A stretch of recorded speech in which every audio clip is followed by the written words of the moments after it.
that they may take our lives, but they'll never take our freedom!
Welcome to Anti-Tyranny News Radio here on UCY.tv. Thank you for joining me this evening. Oh, quite a bit of news to dive into, and we'll be getting to most of that real quick here. Just give me a quick second as I get all this pulled back up here. With government basically operating the same way that it has, we're searching for the good and what's to come, even when there are bad things to come. And I think one of the things you can say about our society is there's a lot of people out there that they're not willing to give up. And even in tough circumstances, there's a lot of people that weather through that. And we need to reinstill that in the youth, and hopefully we can. I'm going to go ahead and start off with the Ron Paul Liberty Report. And this one's Julian Assange speaks out, and he talks about the war on truth. So I kind of want to dive into this one real quick.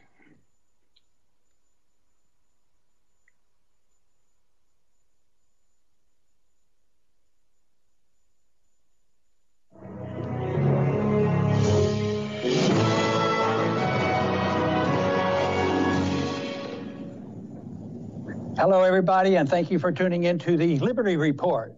With me today is co-host Daniel McAdams. Daniel, good to see you. Good morning, Dr. Paul. Good. Daniel, we have a very special program today. Indeed. We're talking with a friend of ours, and he is in London, and he is in an embassy. His name is Julian Assange, and most people know him, but I would like to first introduce Julian. Julian, thank you for being with us today. Thank you, Dr. Paul. It's good to be with you again. Wonderful. Well, your name has been in the news, and I guess that doesn't flatter you too much. You don't need your name in the news, but some Americans were picking on you the other day. They happened to be in government, and one was a CIA guy, Pompeo. He was deciding that they have to find some charges. So far, as I understand, there haven't been any precise charges against you, but they're looking for it, and they've come up with a term in order to segregate you from others who are doing the same thing, that is publishing information. They have to find something special to justify what they're trying to do to you. And now they're calling WikiLeaks a hostile intelligence service. And I want to read one real short quote from Pompeo when he came out with this, because they want to find out how they can file these charges. I think really tells you where they're coming from, because it's a very confused constitution constitutional position. Pompeo said that they can't afford Assange constitutional free speech protection. Then he quotes, Julian Assange has no First Amendment freedoms. He's sitting in an embassy in London. He's not a U.S. citizen, Pompeo said. Well, why don't you comment about what he's doing? And I'm sure you understand the American law and the Constitution a lot better than a couple other people have been talking about your case, because that to us on our program is just totally unconstitutional even to discuss this. They're not even have any comprehension at all about what the First Amendment rights mean. I think it's a very interesting and worrying statement by Pompeo. It was the first statement, it's the first speech that he's made as the new Trump head of the CIA. And it's about an hour long. The majority of the talk is about us. We're the number one subject. So it doesn't spend its time addressing the United States' real threats, which are terrorism, perhaps a geostrategic threat in relation to China. There's actually not many other serious threats the United States has. Instead, it spends its time not just on WikiLeaks, but WikiLeaks and its ilk, where Pompeo introduces a new concept of a non-state intelligence service. And you think to yourself, hang on, doesn't intelligence service mean state intelligence service? What could be a non-state intelligence service? Well, he says that WikiLeaks is one of these things. And so it's an interesting question. Is what WikiLeaks does, or human rights groups or media organizations, in some ways similar to intelligence services? And the answer is yes and absolutely no. So investigative reporters investigating human rights groups, organizations like The Intercept, ProPublica, and all the serious media that consider national security journalism, we're all involved in developing sources, protecting sources, verifying what sources give to us or what we obtain, then analyzing it, coordinating it internally, and intelligence agencies also do all that. The equivalent of the CIA in Germany is the BND, or Bundesgeheimdienst, which is the literal translation is the Federal News Service.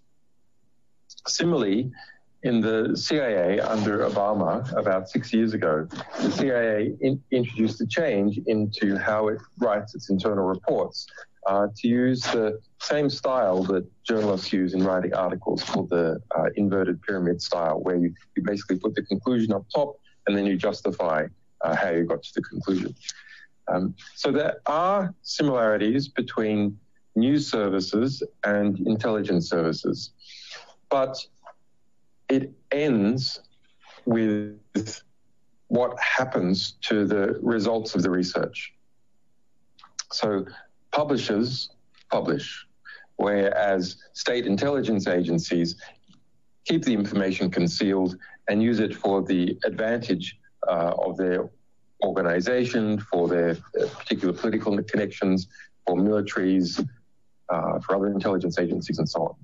So it's for the CIA to say that investigative media organizations and publishers are the same as an intelligence service is as ridiculous as it is to say that the CIA is a media organization. There are similarities in the sourcing in relation to both, but in terms of what the organizations then do with the information is completely different. Right. Daniel. And it seems like the use of the term, it's a term of art. I don't think he used it to demonize I think he used it to categorize, to create a new category out of thin air that would enable the U.S. government to go after WikiLeaks in a much more military sort of way. As the ACLU noted, never has a publisher in the history of the United States been prosecuted for revealing truthful information. So it seems to me that the key is to remove the idea that you're a publisher and call you something different. And I think the battlefield right now is probably in U.S. public opinion. Turn that first against WikiLeaks and then see what happens. Does that seem to make sense?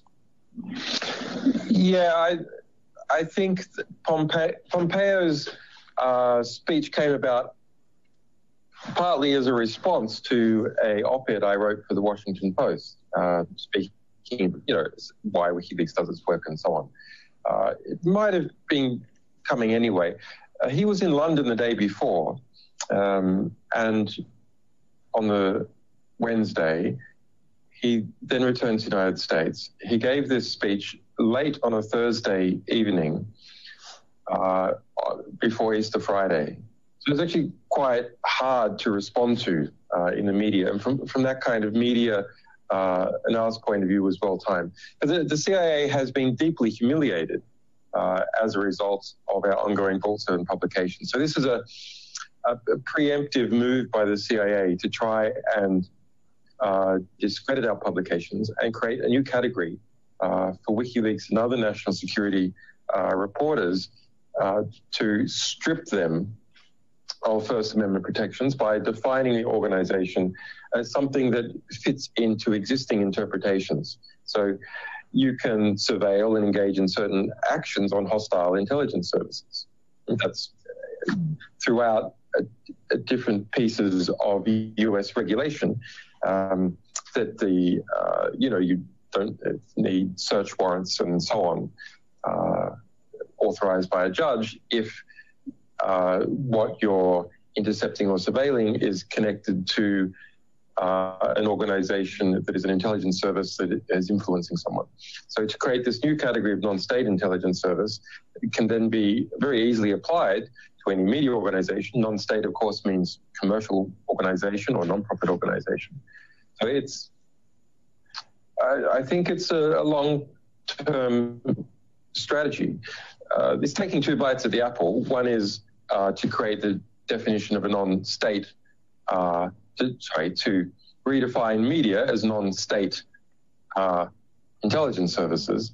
And then on the other hand, to use a perverse jurisdictional argument, which is to say that all foreign reporters have no First Amendment rights. Of course, the First Amendment is not a positive right. It doesn't, generally speaking, give me or in fact anyone else a positive right. It's an obligation to the government to give me a right. It's a limitation on the government that limits its ability to interfere with freedom of expression or of the press in order to create the necessary environment of debate, public debate, which can stop autocracy developing within the United States. Right. So I've seen a lot of misleading assumptions, and they by even some of our supporters, a lot on the kind of nationalist right, going, well, look, we all like you, but of course the US Constitution doesn't apply to an Australian in London. That completely misreads it. The US Constitution applies to the CIA in Langley, Virginia, and every US government employee, and all the actions that they might take in relation to actions initiated against WikiLeaks. And of course, WikiLeaks has lots of American employees. We're a global organization, et cetera. Right. You know, the other thing Pompeo was doing, and we've touched on this, is the fact that because you're not an American citizen, you don't have the rights. But, you know, our Constitution isn't written to protect citizens, it's for the persons who are exposed to our courts. And therefore, this accusation that you have no rights, you're not even an American citizen, and therefore you don't qualify, I think a lot of people believe that, and that has to be refuted.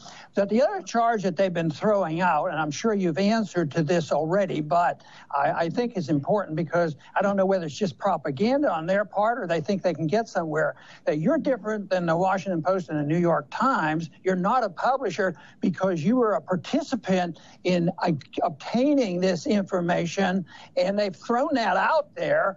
But I just want to hear how you answer that charge. Well, it's completely false. They tried this in the trial of Chelsea Manning in 2013, and it failed. It was not accepted by the military courts. They attempted to use it in order to get an extra charge up against the then Bradley Manning, now Chelsea Manning, and did not succeed. And the evidence that they tried to present was really very pitiful. It was that in 2009, WikiLeaks had a web page, and on that web page we had collected nominations from police, private investigators, journalists, etc., about what kind of documents that they would be most interested in seeing come to the public. So that was called the WikiLeaks Most Wanted 2009. It wasn't something that we had asserted that we wanted. It was just collecting a list of what other people said that they wanted. And of course, that included all sorts of documents. And the US government argued that there was one of the types of documents that was on that page, Chelsea Manning subsequently leaked to us, and therefore this was some kind of conspiracy. So it's really very indirect and didn't stand up in the case. But of course, the average national security reporter is usually engaged in a much closer relationship with their sources, cultivating them over a long period of time, speaking to them when the source says, I heard that this terrible thing happened. And then the reporter goes, well, that's interesting, but can you prove it? Do you have a document about it? And so Pompeo, and it looks like the DOJ, is trying to redefine that kind of conversation that occurs every day between journalists and their sources as conspiracy to commit espionage and therefore outlaw it. Mm-hmm. Daniel. That's chilling. I think, Julian, you mentioned earlier on the strange coincidence of the new assault on WikiLeaks with the Vault 7 releases. Why is the CIA so upset about these Vault 7 releases? Well, I just go back for a little while. In the democratically aligned press, like the Washington Post and CNN, this assault on us by the CIA and apparently the DOJ is being framed as a Trump administration initiative. But the reality is this was going on under Obama for years and years. This is why I have asylum here. There was a Pentagon war room of more than 120 people publicly admitted, operating 24/7 back in 2010, and then a very large FBI inquiry, spraying out search warrants, trying to install informers, bribing people, flying people to Washington, flying illicitly plane loads of FBI officers to Iceland to interrogate people, etc. It's extremely large. Now, because of the political relationship that the Democrats have with their base, by about 2000 and, well, not long after I had asylum, so by about mid-2012, they perceived that it didn't benefit them politically to talk the case up. But a lot was happening beneath the surface and continued to happen. Now, this new Republican administration, perhaps because of the nature of the Republican base and because of the rhetorical assaults about them being proximate to Russia, have now decided that it benefits them politically to talk up the conflict with WikiLeaks and the DOJ. So that's why it's been raised up so much. The other reason is, yes, the Central Intelligence Agency and the Vault 7 publications. Well, we have published previous documents about the CIA, but only, maybe 10 or 20 documents previously. And it's very rare to see an actual fresh document leaked from the CIA with CIA letterhead. Extremely rare. There's reports about maybe some CIA official says something, or maybe a particular line in a document seen by a journalist says something. But for an actual document is extremely rare. Now, Vault 7 is the largest ever series of publications about the Central Intelligence Agency in its history, hundreds, thousands of times larger than anything that has appeared before, and is on track to be the largest intelligence publication ever.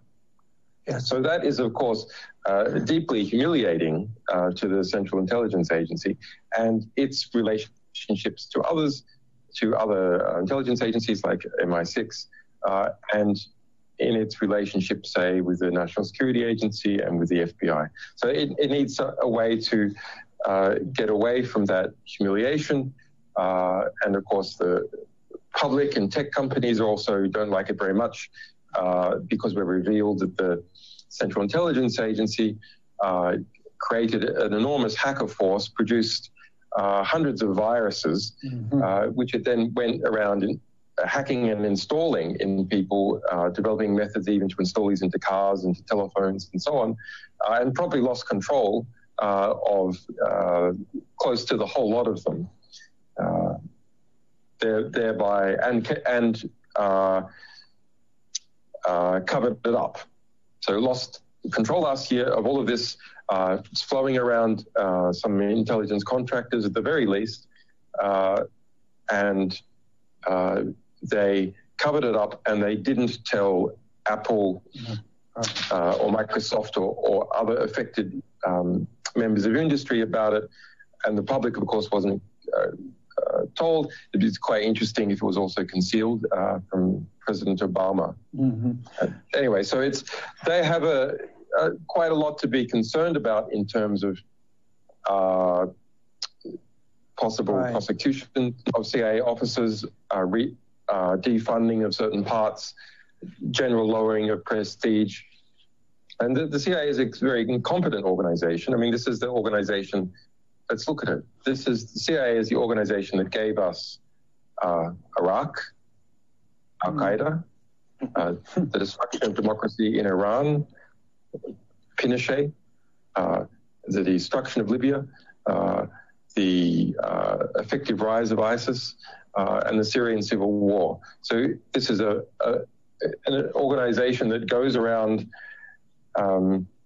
engaging in actions which are either deeply incompetent or which, even from the perspective of American power, are counter to its purposes. Julian, your opponents aren't too difficult to understand if you once realize that, from my viewpoint, I don't think they're interested in the truth nor the law. And they are interested in propagandizing a certain position in order to promote some political viewpoint.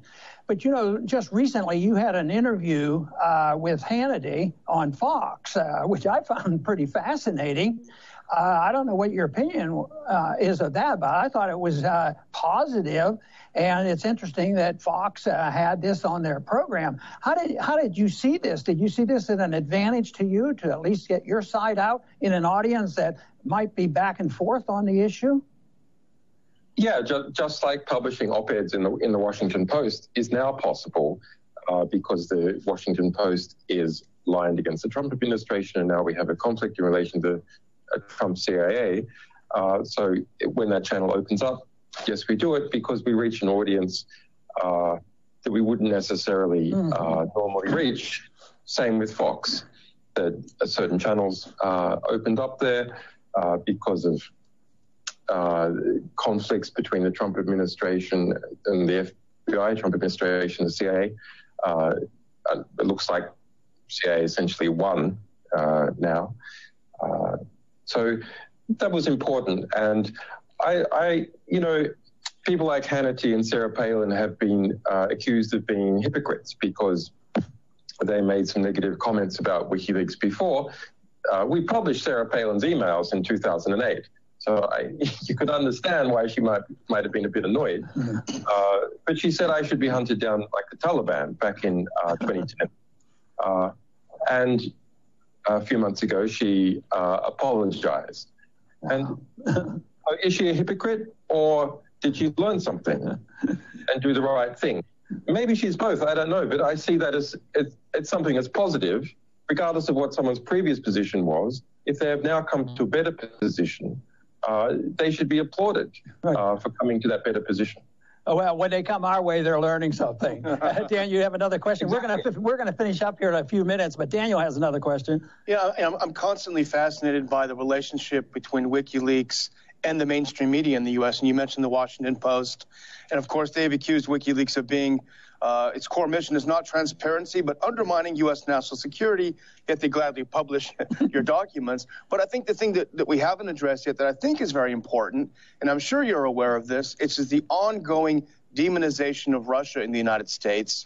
Anyone who questions the national security state is an agent of Putin. Trump is an agent of Putin. We're all agents of Putin if we don't go along with this business.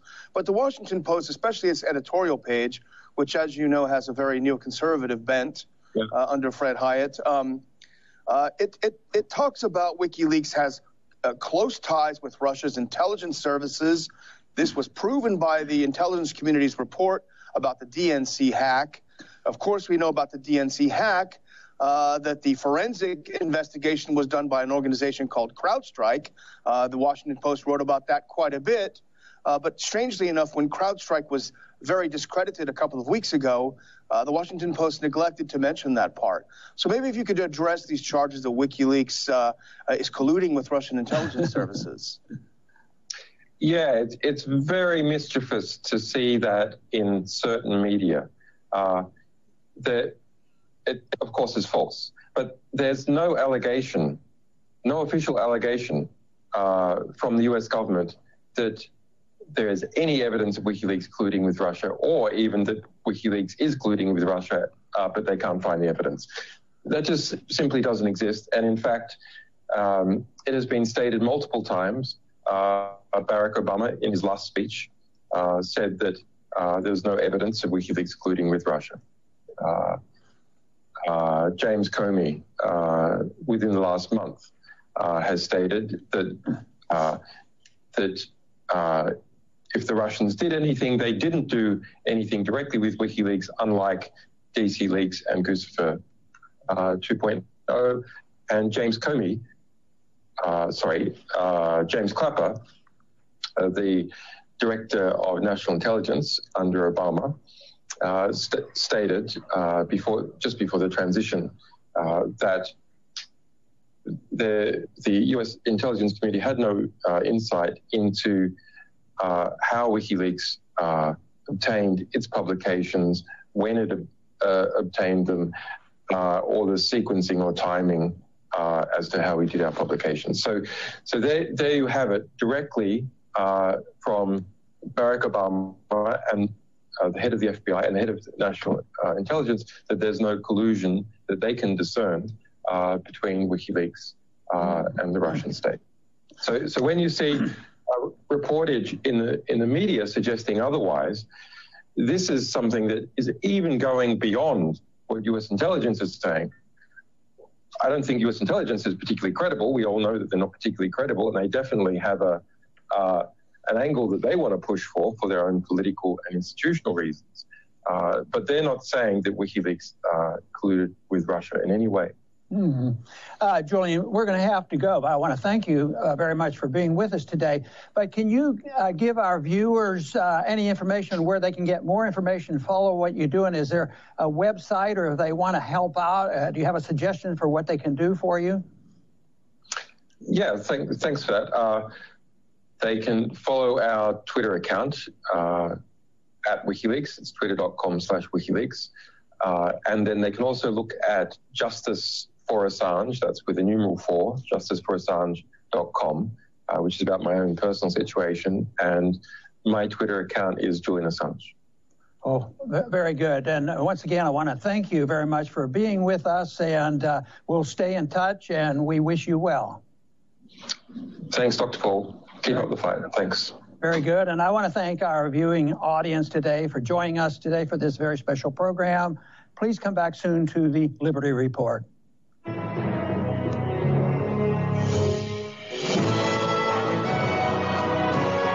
Ron Paul Liberty Report, RonPaulLibertyReport.com, and Ron Paul Liberty Report on YouTube. Check them out, subscribe. Great reports from them. Now, you basically heard it from Assange's mouth. The deal with, WikiLeaks is, they're not an American organization, even though we have our own organizations in multiple spheres working overseas. We allow, people to go over and, fight to go into these countries that are hostile and, save kids from being sold into slavery. But, if anybody exposes any crimes or, conspiracies, about America that's not a American organization, they will be attacked. And Julian Assange and WikiLeaks are the target. Even though there's some stuff that I kind of wish, didn't get leaked, because it's not necessarily exposing anything that we don't already know, but what it does do is put other people in harm's way that you don't want those things to happen.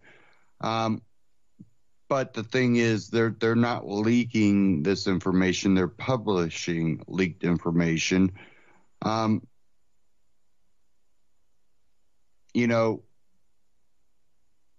There's elements anymore in today's world that create an atmosphere that has almost called for more extreme measures, getting information out. And I understand what WikiLeaks tries to do. They don't want to be, called the people that, only put out a portion of something and didn't put out it in full context. And, people have claimed that in the past. So now that, they do dumps.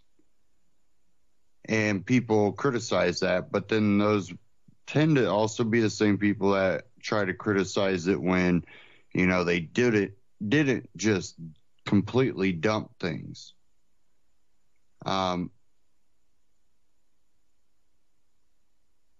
It becomes one of those things that WikiLeaks has become the major dumper of the information. And truth and knowledge, that is what helps create freedom.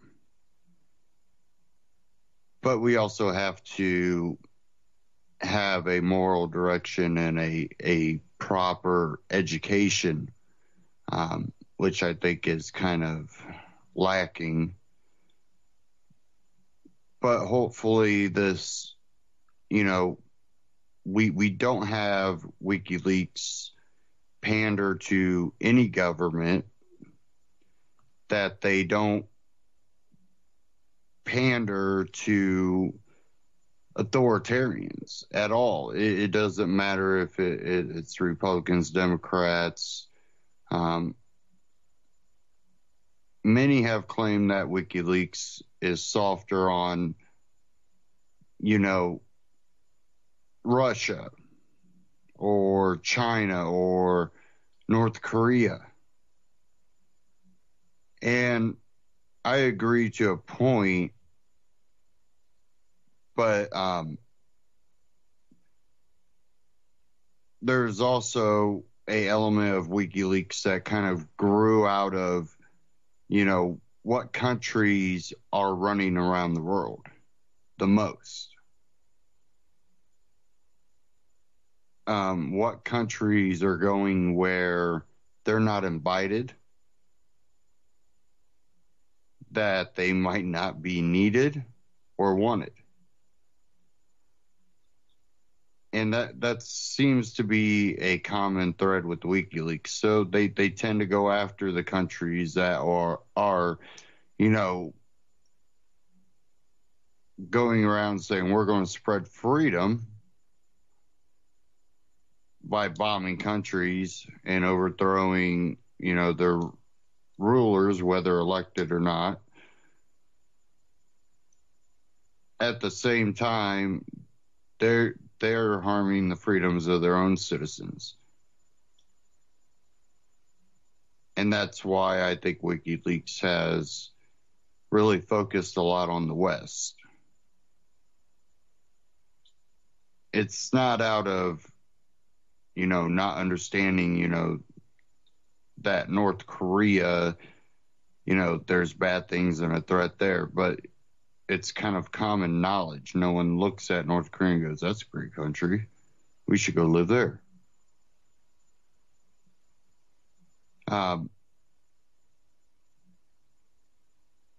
Russia and China. I don't follow WikiLeaks all the time. I do see posts occasionally by them. So I don't know what their involvement in Russia and China is. If they take it easy on Russia, maybe because Russia is not so involved everywhere. And when they are, like in Syria, they were invited.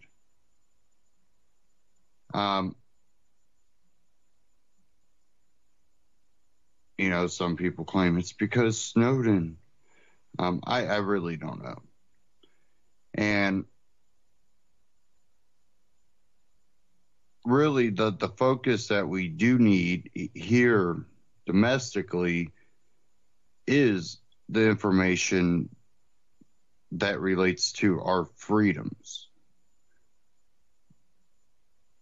What government is doing and what type of wool are they trying to pull over the eyes of Americans?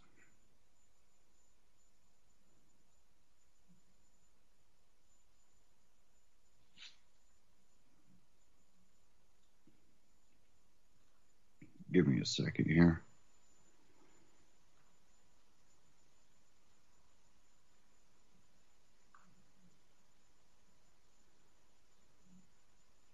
Oh, sorry.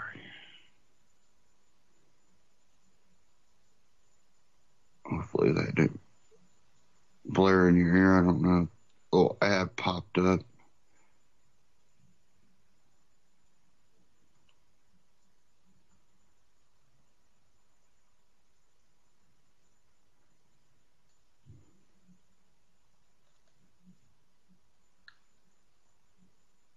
Trying to pull this article up. It doesn't seem to want to come up.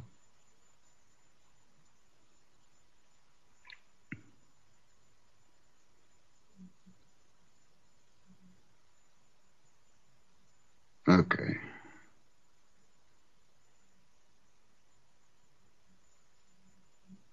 Starting to load again.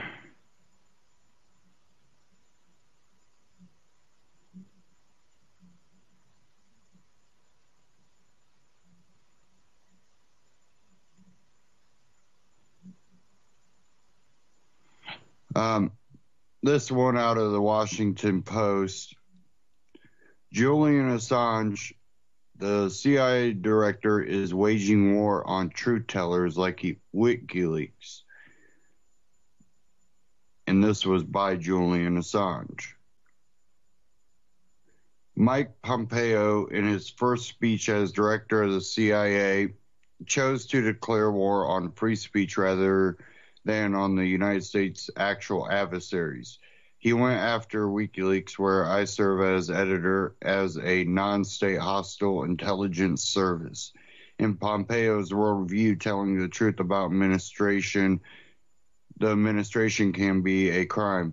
As Attorney General Jeff Sessions quickly underscored when he described my arrest as a priority. News organizations reported that federal prosecutors are weighing whether to bring charges against members of WikiLeaks, possibly including conspiracy, theft of government property, and violating the Espionage Act. All this speech to stifle speech comes in reaction to the first publication in the start of WikiLeaks' Vault 7 series.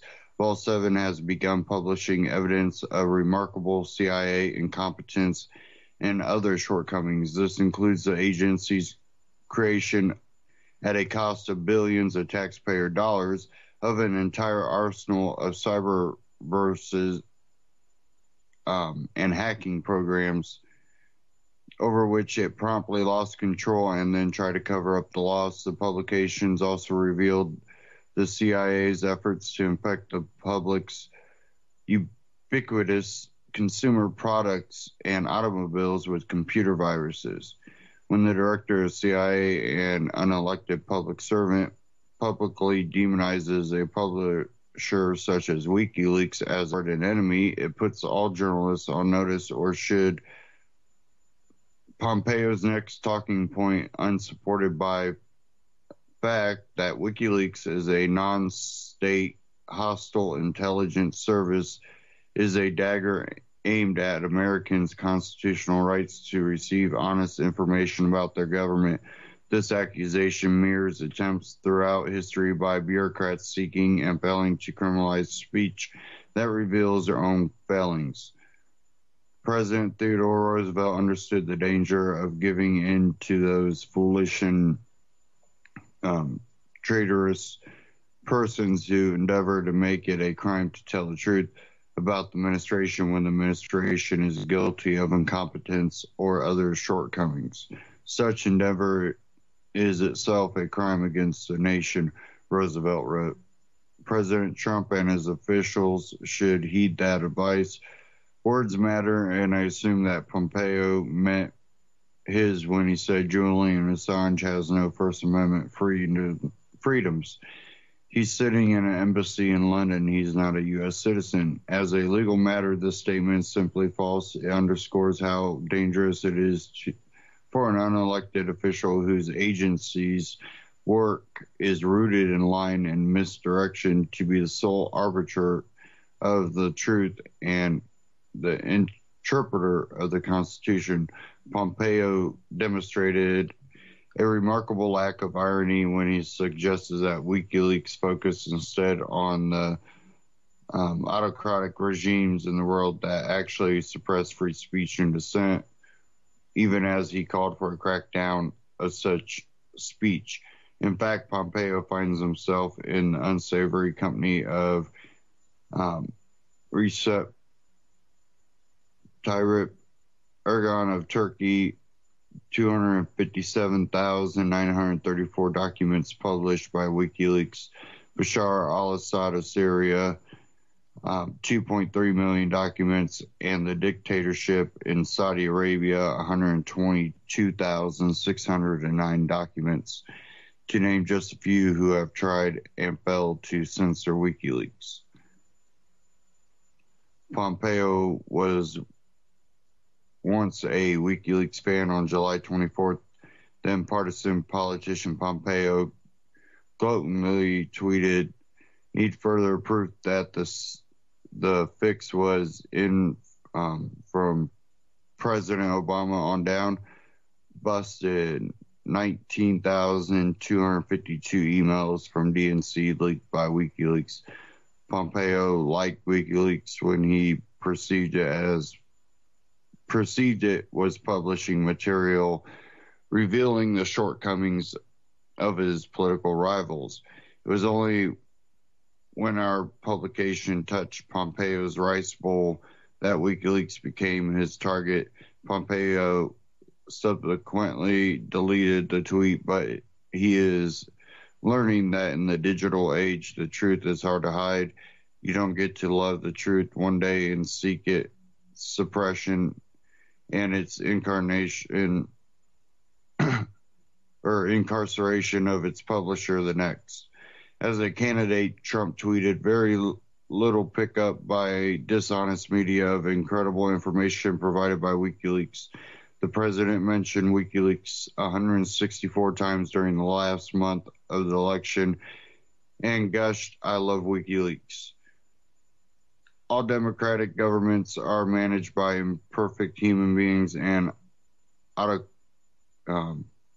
autocracies are much worse. The benign dictator is a myth. These human beings, democratic and autocratic alike, make mistakes and commit crimes and often serve themselves rather than their countries. They are focus of WikiLeaks publications. The Pompeo doctrine articulated in his speech ensnares all serious news and investigative human rights organizations from ProPublica to Amnesty International to Human Rights Watch. The logic that WikiLeaks or these organizations are somehow intelligence agencies would be an absurd as the suggestion that the CIA is a media outlet. Both journalists and intelligence agencies cultivate and protect sources, collect information, and write reports, but the similarities end there, which he basically said that in that interview. Now, we know there's a war on media that's not, in the back pocket of the government, your mainstream media. So we really shouldn't be too awfully surprised about this. But we'll try to follow that and see what happens if they try to draw up charges on Assange or not.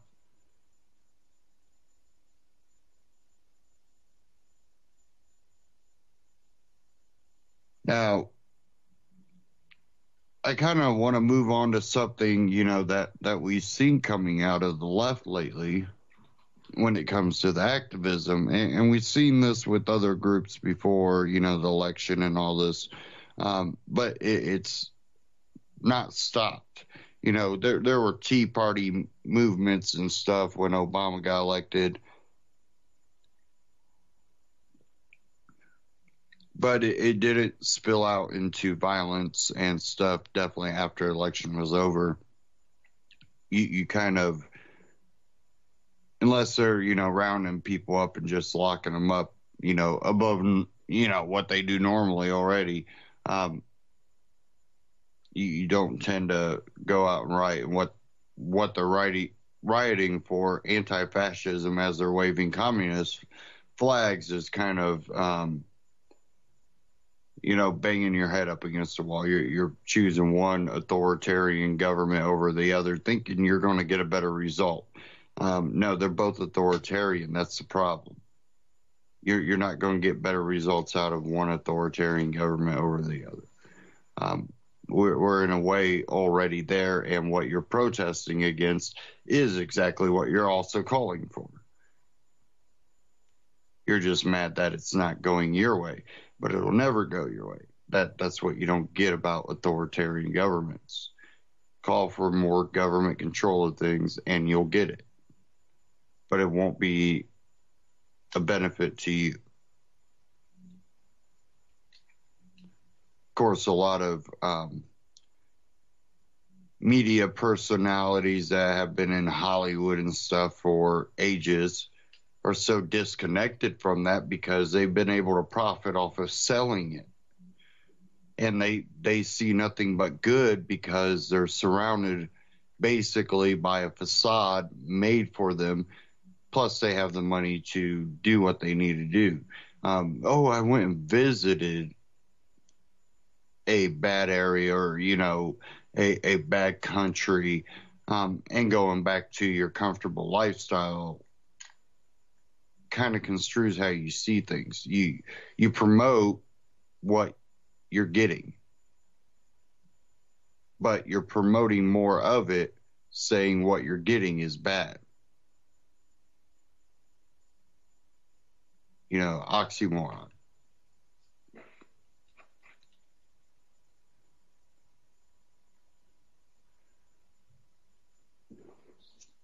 Okay. I have an article here. This one from The Blaze. I'm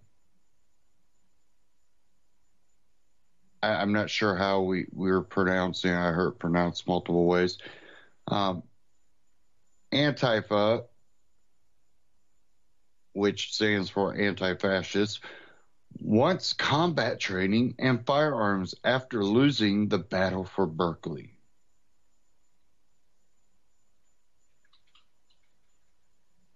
Last week, supporters of President Donald Trump clashed with members of the leftist group known as Antifa, short for anti-fascist, in Berkeley, California. The meeting of the two groups soon erupted in violence, with Antifa using mace, M80s, and various other weapons to attack Trump supporters.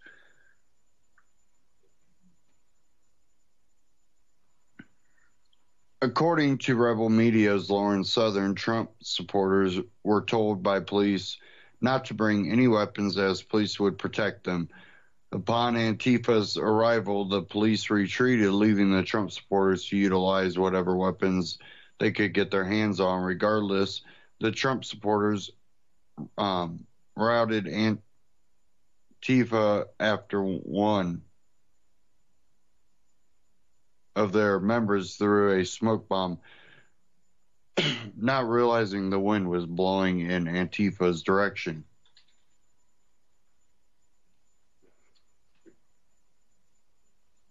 This prompted Antifa members to begin discussion about how they could better prepare themselves for future skirmishes against Trump supporters. In the subreddit Anarchism, one Antifa member acknowledged the loss and suggested that members find a way to become better organized and better trained. Another member agreed, saying that too many of their comrades went into battle, no combat training, and suggested they start seminars or something of that sort.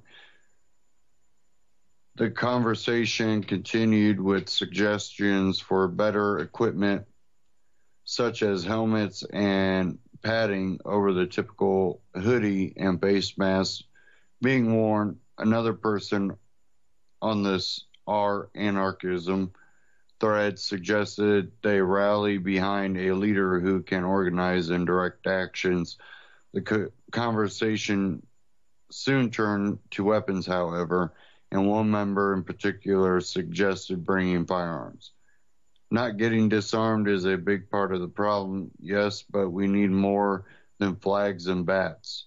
We need to take notes from the John Brown Gun Club and get firearms and training. I know getting firearms in states and cities we have a presence in is usually a hassle. Because they're your areas with your policies that make it almost hard or impossible to get a gun.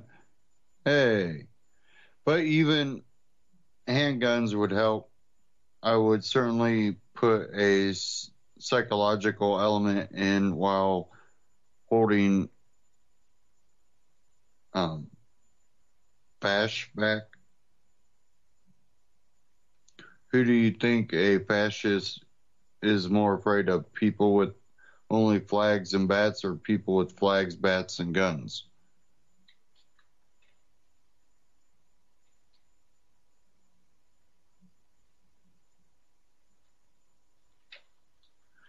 And then there's comments. You can read the comments. First one, yes, we seem to have lost today. The alt-right held their ground. If we want to take action against them, we need to be better organized and better trained. It doesn't help that it's only the far left opposing them. Any Trump supporter can be radicalized far easier than any liberal. I hope we learn from today.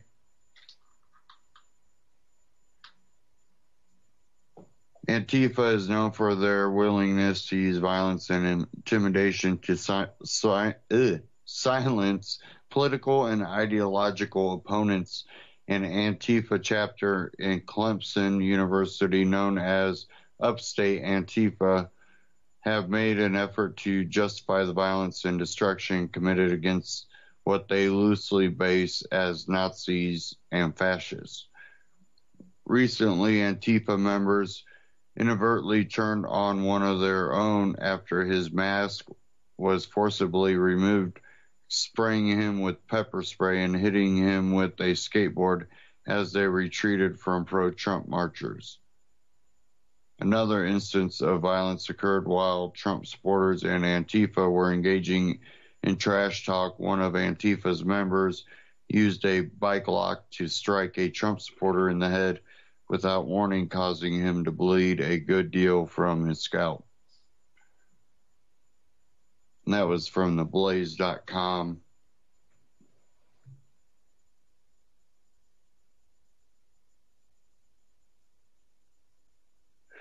Now,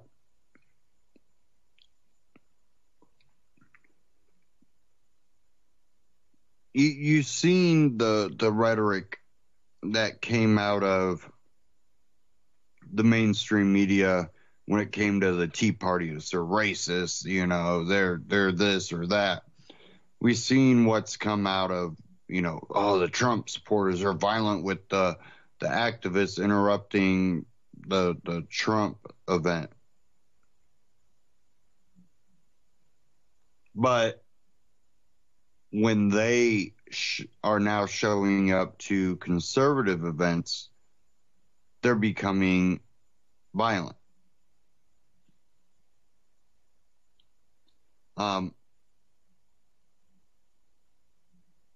They basically, and they're claim Nazis, fascists, as they are acting more like the Nazis and fascists. They are the ones that are being authoritarian-like, mob-like, thug-like, gang-like.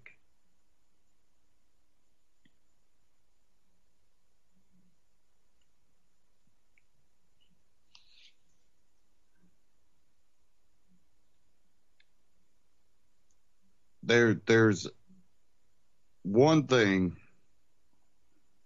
if they're protecting themselves, if they're being threatened, they're minding their own business, they live weird lifestyle or not, whatever, but they're living free, minding their own business, and they're being attacked, I think they should be able to defend themselves. But that's not what's going on.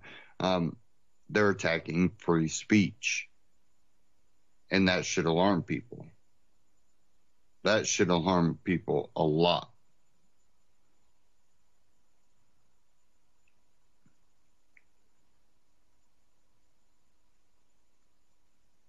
We're going to dive into one. This one's from Stefan Molyneux. This one's actually kind of long, so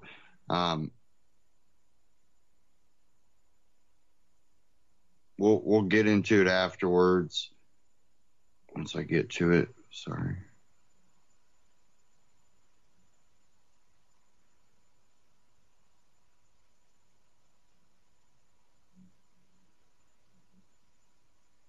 And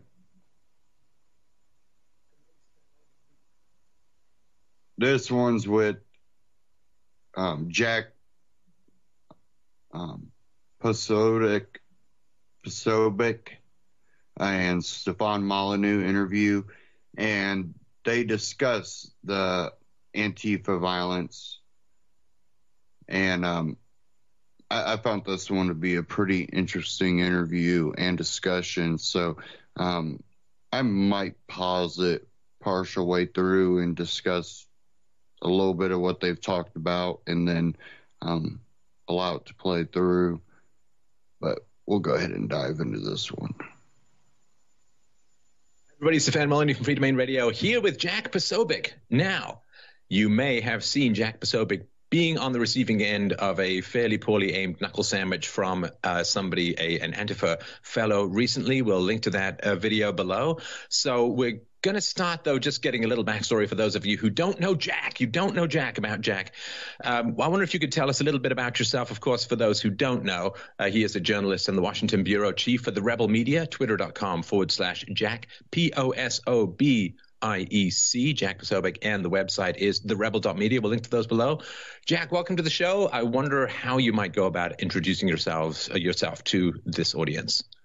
Yeah, thanks, Stefan. Happy to be here. Thanks so much for having me on today. Long-time listener, first-time caller. Yeah, I come from by the way of I'm a former political operative in the United States. I worked a lot of campaigns on the Republican side, both at the state level, the local level, for presidentials, to include President Trump's campaign. At one point, I kind of got fed up with all that, so I walked away from it, and I said, forget this, no more politics for me. I'm done with it, because we kept winning and nothing would happen. The Republicans would get in, nothing would change, and so I quit that, joined the U.S. Navy for a few years, and stuck in that, was doing that, got out of it pretty much around when Trump came in, so stayed in the reserves.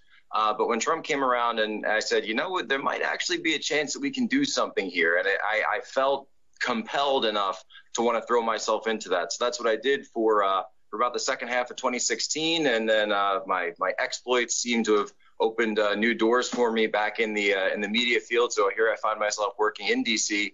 for Rebel Media. And it's just been a lot of fun, and just kind of, following the ride wherever it goes at this point. Yeah. So you went from apolitical to political. Gosh, I wonder what that's like. I wonder if I might someday experience that, say, in my own life. Actually, I already have. So what is, the big story at the moment, of course, and you want to show people your Luke Skywalker hand, as you refer to it. Yeah, I've got it there. They've got it's really good. The microchips and the crystals all go right in here, and you just power it overnight. It's cool. It's great. So what's the story behind how you got that injury, and what's happening at the moment? Sure. So latest update is that I went down to an Antifa event that was going to be happening yesterday in D.C. Now, there's been a lot of these groups in D.C. in the past, but they haven't specifically been Antifa. It's just sort of been this hodgepodge of rebellious youth and sort of holdovers from the 60s and 70s that never really outgrew the hippie phase.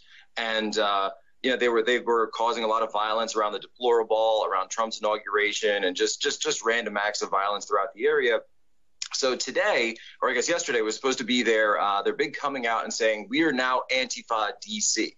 So this was supposed to be their big rebranding effort, and they were holding what they called a block party, believe it or not, at George Washington campus, right down probably just a few blocks away from the White House. And so I thought I'd go down and cover it to say, hey, you guys are the same people that sponsored violence against my event, the Deplorable. You're the people who sponsored violence in Berkeley. You have a history of violence with this organization, Antifa. And so why, right? Why are you committed to this violence? Why won't you disavow this violence? Why do you perpetuate it as a means of getting your political motives, your political agenda across, right? So in the midst of doing that, immediately as I got there, they started screaming Nazi at me. You're a Nazi. You're a fascist. And I'm surprised you guys even know who I am. But apparently they already know that they think that I'm some sort of Nazi or something. Trying to talk to them about all this. And then at one point, a gentleman in a bicycle, not much of a gentleman, about the same height as me, tattoos everywhere, the neck, the face, screams, "Where's the Nazi? Where's the Nazi?" They all point at me and say, "There's the Nazi, there's the Nazi." He runs over and attempts to sort of punch, interestingly enough, not me in the face, but he attempts to hit my camera, which I think is kind of telling, because I've got, as I usually do, I've got a camera going, I've got a stream going, I've got some friends across the street or nearby that've got cameras going. So we try to film everything, right? So I thought it was interesting that he tried to strike the camera to stop the evidence, the communication getting out. Then he pulls away, immediately screams, "He hit me." Police come over, arrest him. Anti-Fi comes over and goes, "Oh, he was screaming racial epithets and he was being disruptive, and this was self-defense." But this is a white guy, right? This was, as far as I could tell, he looked pretty white to me. I mean, I never met him before. So I'm not sure exactly what racial epithets, not that it would justify anything, but what racial epithets would you be screaming at that would even give a cover for some kind of violence? Doesn't make any sense. But I guess it's just a scream of racism is what they've got, right? Right. So I showed the video for the police officers. They look at it. I posted the same video to my Twitter account, where I think the last thing I actually say is they're saying, "Get the Nazi," and I said, "I'm not a Nazi," and then he just swings, out of nowhere. I wanted to pause it there for a second. Now they go off of a playbook, and whether it be the Occupy movement or a lot of the movements that you've seen on the left, the Black Lives Matter, there are basically scripts that they go by. When you're involved in this circumstance, this is what you yell, scream, or whatever.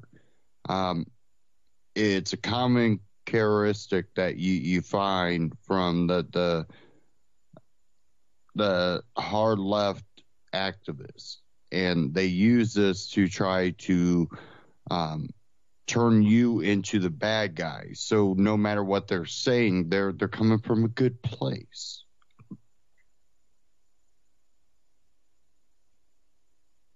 So no racial epithets, and he'll actually be having a hearing probably in about an hour's time from when we're recording this in D.C. at the U.S. Attorney's Office, because interestingly enough, because D.C. is a federal city, when you commit crimes like that on the streets of D.C., it is a felony. There is no local jurisdiction for that. It goes straight to the federal level. Right. And one of the things, of course, that is very vivid about this video is because he punches the camera. It literally looks like you're getting punched in the eye when you're watching it. I mean, there is a sort of Cobra Strike vividness to it that is really quite compelling. And I don't think people realize, Jack, that if you are a non-leftist, and this is extreme, I hate this extreme phrase, Le Pen, extreme, far right, massive, but I don't think people really understand that it is risky. It is physically dangerous to attempt social gatherings, to attempt public speaking if you're not on the left, or if there's any way they can credibly attach the sort of hysteria label of Nazi to you, that there is a significant amount of physical danger in public speaking in America at the moment. And it is something that's really, really hard for people to grasp, but I think they really need to focus on it, right? Because there's, the theory of the right of free speech, and then there's the practice of the right of free speech. And, as far as I'm concerned, if you disagree with the speaker, sure, come on out, ask the tough questions, hand out leaflets, you can protest, come and you can't disrupt. That's not fair. That's not reasonable. But I certainly support the right of people to disagree vociferously with those around them. But yeah, the moment you step the line to pulling the acid attack and the deplorable that was being planned, or pulling fire alarms or punching and people. Actually, the guy who planned the acid attack at the deplorable was present there on the street, and you can see him in the video. So something that we hadn't picked up on earlier, but going back and watching the film, I think a few people pointed out, they said, "Hey, wait a minute, who's that guy in the windbreaker off to the side?" That's actually Luke Kuhn, the guy who planned the acid attack on the deplorable, who wanted to put acid basically into the air filtration systems. He had purchased tickets to an event that my mother was at, my father was attending, my brother, my girlfriend, everyone was coming. And he's actually on probation right now, and it looks as though he may have broken his probation by attending this event yesterday. So we actually kind of inadvertently caught that on this tape as well. And they seem to think that this violence, that this idea of violence to them is part and parcel of just moving along their agenda, that there's no difference between, lashing out against somebody rhetorically or with ideas than there is with fists, fisticuffs. And I actually someone alerted me that their Facebook page earlier in the day, I had posted something on Twitter. Hey, I'm headed down to George Washington University. I'm going to, if anybody's around, come on down. They actually took that tweet of mine and took my image and my name, posted it to their Facebook hours before the event and said, come down to see the fascists. With my name right on there. So I sent that all over to the police, but it looks like it may be something where this may have been a setup. They were trying to set me up in order to get me, to come out. And then, there's people there that are smart enough to know not to be the one to throw the punch, right? But you set up all the factors so that, someone will throw the punch. And then you can say, oh, it wasn't me, but look, this guy did it. But then they get what they wanted eventually with, somebody getting hurt or somebody getting hit. But, in this case, it didn't work out that well for them. The guy, hit me, but I didn't even drop the phone. They sent a featherweight at Jack Posobiec, and you got to send a heavyweight if you're going to Jack Posobiec. Well, the thing is, too, I mean, if they can get this general confusing melee going, then that gives free license to the mainstream media to say, mysterious clash erupts at, pro-Trump or whatever it is, right? They never say, right. Trump supporters or free speech supporters attacked by black-clad violent gangs. What they say is, there's this mysterious clash between these two groups. Who knows who started it? But, they're just – and they get to muddy the waters that way, whereas this one is very clear. I mean, you're standing there and the guy comes up and the verbal abuse followed by the punch. There's no real way to spin that as well, we don't know how it started. We don't know what happened. It's like, well, you were out there speaking freely and someone came up and punched you. Yeah, and so that's something where, I saw how they covered the Berkeley events, and that's something I was trying to follow up with Antifa. But if you look at any of those headlines, it's Trump supporters, alt-righters, neo-Nazis. You never see anything about the leftists that are the ones that – no, hold on a second. The Trump supporters were the ones holding the event. These people came to disrupt the event and cause violence. It wasn't the other way around. This time around, I came to their event. I did.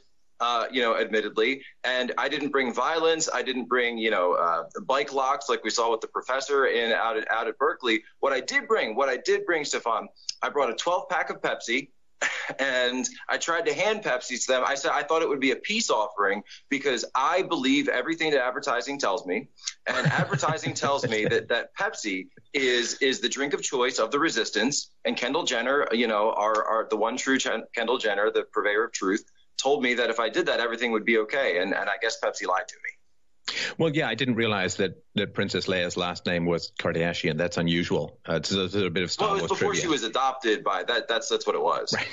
Right. Now, you've done a little bit of work into the history of these kinds of groups. I wonder if you could tell people what you've learned. I have. And so that's something where, they've been out, since, even early 2016, back in 2016 at the DNC. My brother and I were there covering things, and they were the Bernie supporters, and there was also Antifa, and the Bernie supporters kind of pushed away from Antifa. So we don't want to be associated with those guys. Those guys are crazy. They burn flags. They, shop at the ISIS wardrobe department, and we don't want to be associated with them. So looking into it some more, I found that they actually came around in the 1920s. The term anti-fascist. And I lay all this out in a video at Rebel Media. It came from antifascismo, right? And that's an Italian word that came up from the Mussolini regime in Italy, saying that these are the enemies of fascism.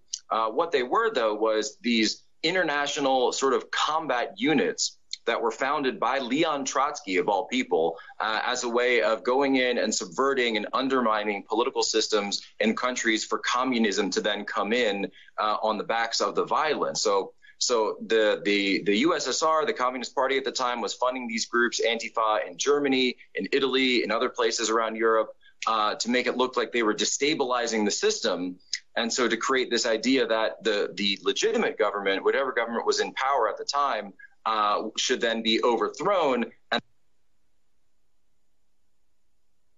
wanted to pause it there again and say, this is why I say it's so important that we don't let, someone that agrees with us on certain things grow government, make government more powerful, because eventually we can have these people like Antifa get in and push into power communism. And they will do it by the means of, the Trump administration, by using their violence to get the Trump administration to get rid of, constitutional rights. And they'll get people on Trump's side to agree because they feel threatened. So we have to be very careful. Back to this clip. That this new communist, right? And then the Communist Party would come in and say, oh, well, we'll take care of these guys. You just come and support us, and we'll get rid of these people, and we'll get rid of those idiots that couldn't deal with them. So that's really what they're looking for.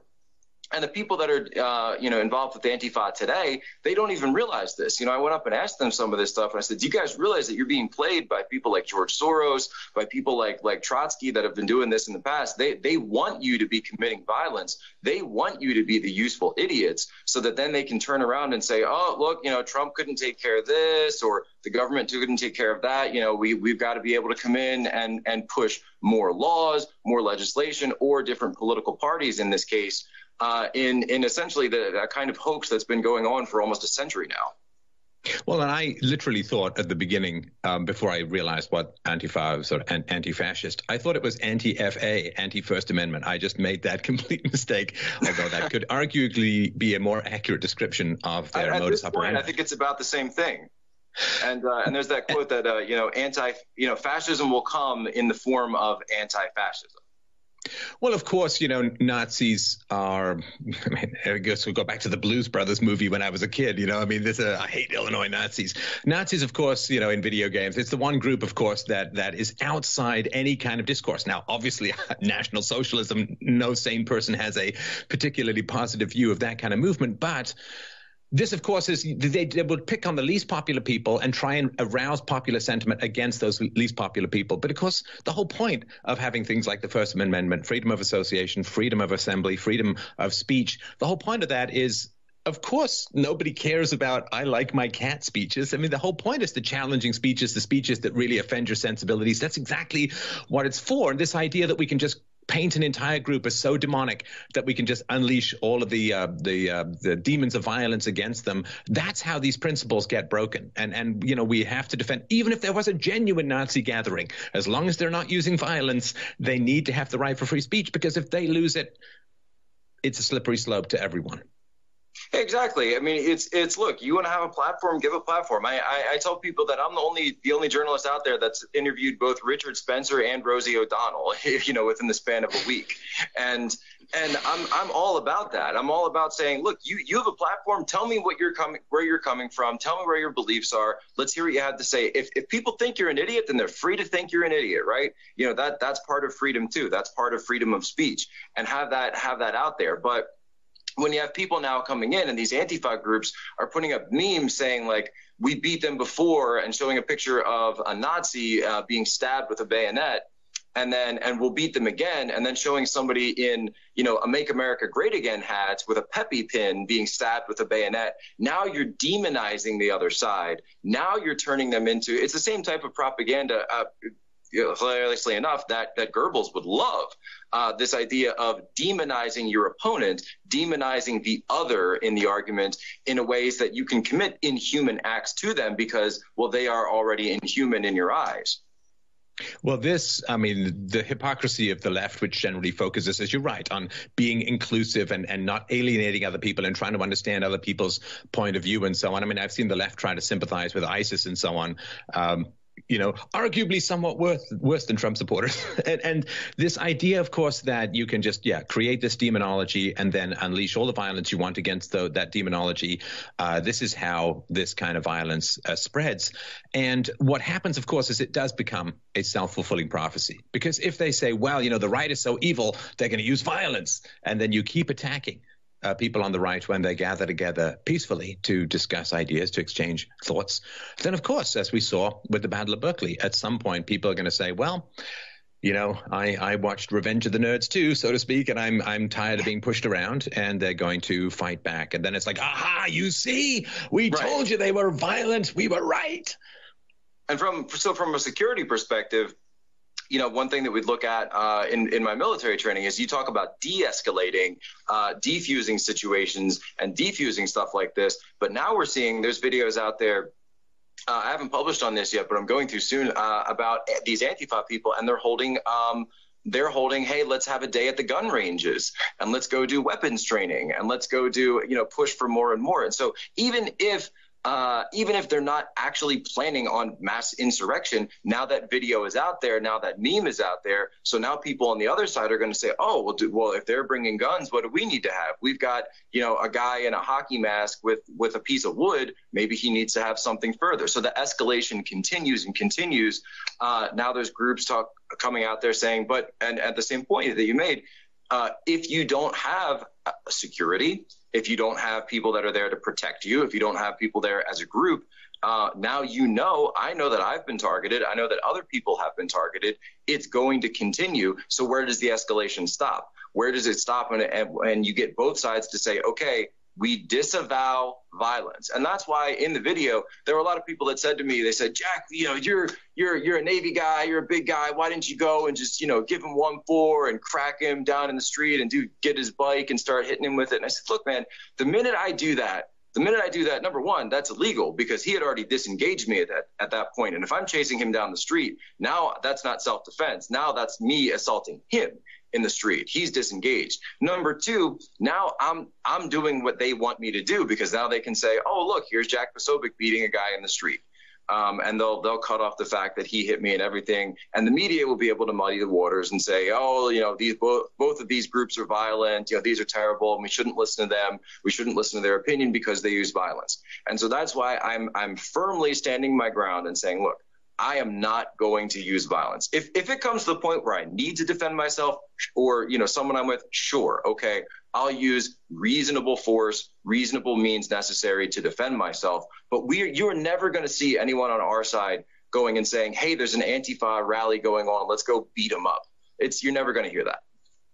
Right. And of course, the irony of these groups portraying Trump supporters or free speech advocates as Nazis suitable for beating is that, of course, as you pointed out, the last time, at least in the West, I guess outside of the 60s, but the last time where this became a huge social problem was in the 20s and the early 30s in Germany when the National Socialists were fighting with the communists over the future of Germany. And so if you're going to portray yourselves as Nazis, as Nazi fighting violent people, the people you would most identify with, in my mind at least, are the feral communists in Germany in the 30s. And the moment you start substituting fists for words, as you point out, where on earth does it stop? And there do seem to be significant indications that after the Battle of Berkeley, there's a lot of doubling down from these aggressive groups.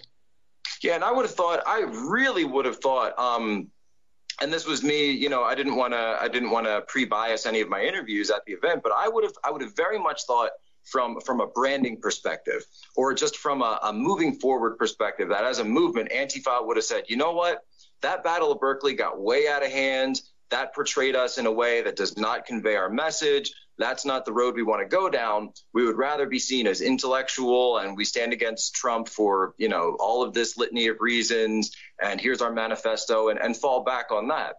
But you didn't hear that. You didn't hear anything like that. You didn't hear anything like that they wanted to disavow the violence or move away from the violence. Instead, it was, oh, we just need to be better at the violence, or we need to be able to beat them better. It's almost like their same the same thinking of, well, if we can just get socialism right next time, then it'll work. We just get the right people. I've actually had the Socialist Party international Twitter account has been trolling me pretty much all weekend about all this stuff, the same way that they've been trolling humanity for about the past 200 years. And I don't even understand it because it's like, guys, this isn't going to work. This has been tried. I don't know how you can't see this. I don't know how they're like Dory, like Dory in Finding Nemo with the memory problems. Well, that one didn't work because it wasn't real socialism. So let's try this again because that didn't work because it's real socialism. So let's try it anyway. We know how that. We just have to explain it better. We have to be better at the violence. If we can just be a little bit more violent than them, then we'll win.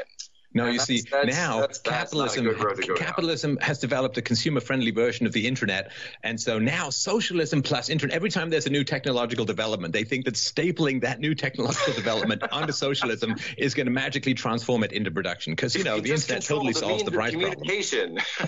Right. So I think that there are two, and tell me what you think. I mean, you've been more on the front lines than I have, but there are, to me, two fundamental reasons for this escalation. I mean, outside of the fact that people who use violence are just very bad at debating. I mean, that's a confession. That's that. When I was a kid, like if you get into a big argument with some friend of yours and he bursts into tears and runs away, well, clearly he lost the argument, and that's not and it's the same thing. If someone escalates violence against you, initiates use of force against you for speaking your mind, it's because they hate what you're saying, but they have no intelligent way to respond. And that is, to me, it's a confession of intellectual impotence, which, when you have to get something done, but you can't do it through words, then, of course, you're going to do it through violence if you're not willing to give up your goal. But to me, there are sort of two main causes as to why this will escalate outside of the rhetoric of these groups: the media and the police. And the media, of course, by not confronting these groups, by not demanding that they disavow, by not outing some of the stuff that you've outed about, and we'll get to this, these sort of 3 levels of violence and so on, or 3 levels of engagement that occur, because the media is not all over these groups demanding that they disavow the violence and exposing what's going on and so on. The fact that it's falling to Paul to find out who was wielding the bike locks, the fact that it's falling to other people to out all of it was James O'Keefe, who outed some of the deplorable attack plans and so on. So the media is not doing their job. The media is covering up. And, of course, the media is left and sympathizes probably with the violence in some ways or another. And the other, of course, is the police. I mean, the fact that the deplorable people got off with, community service and no record if they stayed on probation and so on. That, to me, is absolutely appalling. I mean, what they were planning could have resulted in fatalities, as you point out. Anyone who's planning an acid attack involving your mom, you're probably not going to be a huge fan of. So in the absence of the media exposing and criticizing these groups, and in the absence of the justice system applying the law in an even-handed manner to whoever initiates violence, they're going to keep getting away with it. And hopefully that will change under Sessions. Hopefully that will change, to whatever degree the Trump administration can bring these laws to bear on these outlaw groups. But in the absence of the media turning on them, and in the absence of a clear application of law, there's a lot of encouragement, if that makes sense.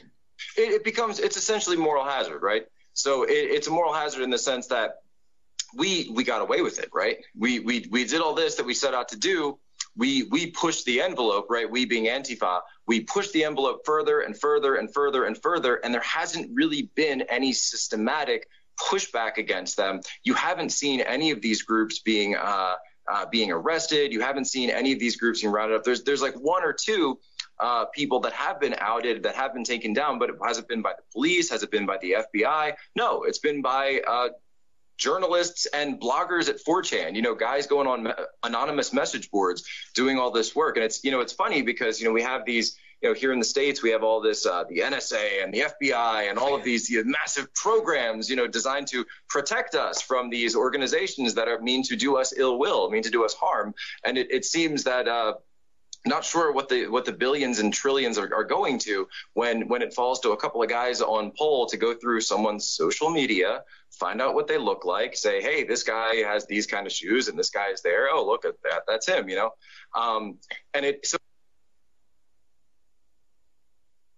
But remember the Mayak report. Remember when the Tea Partyists were the possible domestic terrorists were the Tea Partyists in the Mayak report, Ron Paul supporters. But when we see the violence, mainstream media has kind of covered up and whitewashed it. My question is, what exactly are the FBI doing when it comes to these groups? We hear so much talk about the alt-right and white nationalists, and okay, you can talk about that. That's fine. But I haven't seen them committing violence. I haven't seen them being committed to perpetual acts of violence or escalating acts of violence. This group Antifa, though, you mentioned it, and I break this down a little in my video, is they call for these types, they call them direct action. And it's a tactic that's stated on their blogs and in their rhetoric. And they actually, I was surprised to find some of this stuff spoken about so freely. You just go to their websites. Crime Ethnic is one of theirs, where they kind of talk about these tactics. And they have these 3 levels of Antifa, basically. They call it red light, yellow light, and green light. So the reds, they're the people that are willing to go and commit violence. They're willing to commit theft, anarchy, arson, assault in this case, right? Interesting color choice, Jack. I just wanted to point out that the reds are, anyway, I get it's a traffic light thing, but yeah, okay, go on. Yeah, exactly. Yeah, it's always the reds. Yeah, better dead than red. But then the yellows are the ones are complicit in it, but are not willing to commit the acts themselves. So the way I look at it is the yellows are more sort of running the reds. They're the ones that are sort of directing and orchestrating things, but not actually committing the acts themselves, right? When I did counterterrorism work, this was sort of the way we looked at, terrorist organizations. You'd have like a leader that, he wasn't, strapping on a suicide vest himself. No, you went and recruited people to go do that. So you could go and live, and then continue to do more of your mayhem and destruction, and then get your willing pawns to go and do it for you. Then there's these greens, and the greens are the ones that are just, they're sort of there, they're hangers on, they want to be part of the movement, whatever it is, but they're not really involved in any of the higher stuff or the lower stuff, depending on how you look at it. But the reason that when you see them in their mass demonstrations, that they all wear black, and they stated very freely that they call these black blocs, BLOC, not CK. So going right back to Soviet rhetoric, but so that you can't tell who's a red, who's a yellow, who's a green. So the way it's supposed to work in these things is that someone commits an assault, right? Someone comes out and punches a journalist, someone comes out and, sets fire to the local Starbucks, whatever it is. And then you can run into a group of the yellows and the greens, and law enforcement, or if there's any surveillance cameras, whatever it is, can't tell which one of the ones that ran in there in this huge block, because there's not enough going on. However, because these tactics were developed long before internet, long before things like poll, long before things like social media existed, stuff like that could work. Now that we actually have people on our side that are going through and looking into these people, we actually can find. So very infamously, a few days ago, poll was able to identify the individual at Berkeley who was using one of those U-shaped bike locks to go around and assault people, attack people in the streets. They actually outed him as a college professor, of course, in the Bay Area. Oh, by the way, a college professor of philosophy who focused on ethics. Yeah, you should have him on the show if he's allowed to have Skype in prison. Because nothing says Socrates like a swinging bike lock. Exactly. And I think they gypped one of his lectures, and he's talking about anarchist tactics in the streets. And I don't know. I mean, I've listened to Free Domain Radio a few times. I don't hear you talking about anarchist tactics enough. I must have missed that episode. It's called Reason and Evidence. It's a little less metallic than a lot of these other quote arguments. Bike lock, not an argument. Madness.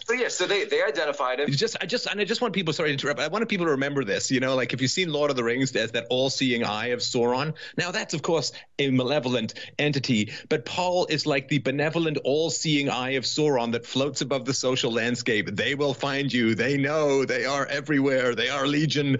Paul, the genius of Paul, and all hail to the people who are doing the work. Paul doing the work that American security agencies just don't want to do. I mean, they're just an incredible bunch of guys, and I'm just all hats off to them. And the work they did on Moldy Locks as well is quite substantial. I mean, finding her with the wine bottle and all this kind of stuff, it's remarkable. And there's been times that you can even go back where they were in contact with a few people in Syria, and they were asking for. They had found a picture of some jihadis walking down this just walking down an alley somewhere in Syria. I have to look up the details exactly where it was. And somebody posted on Twitter and says, "Hey, can you guys find this?" Someone in the Syrian security forces. Poll comes back on that and says, "Yeah, we found it right here. It's right here on Google Earth. This is the exact thing. You can see the minarets right here. It totally lines up. The topography of the area totally matches." And then they say that's great. And I'm like, "Oh, great, thanks for that." about 2 hours later, a Russian drone strike comes in and wipes them all out. So they're like this magic 8-ball that works. You know, it's like tapping into omniscience. I just think it's the most amazing stuff. Now, I try to get into the minds of other people. You know, this is an old Aristotelian argument or idea that a truly educated man can entertain an opposite thought without succumbing to it.